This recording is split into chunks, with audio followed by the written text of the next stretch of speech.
Det er ikke hendes skyld. Ej, Lille. Er det Lille? Lille, kom. Ikke svømme længere ud. Uha. Hun blev helt op i sig. Hun ved ikke rigtig, hun tør.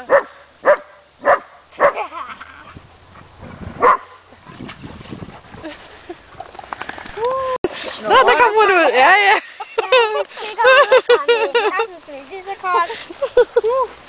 Ja, hun skal nok komme ned.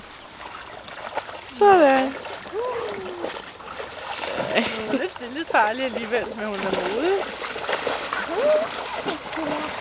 Jeg tror, det er bedst, de løber sammen. Mathias og Mads! Så lader de bare for lille. Mathias og Mads! Mads! I må ikke løbe efter hundene. For ved du hvad, jeg tror, de er rigeligt ved at holde styr på hinanden.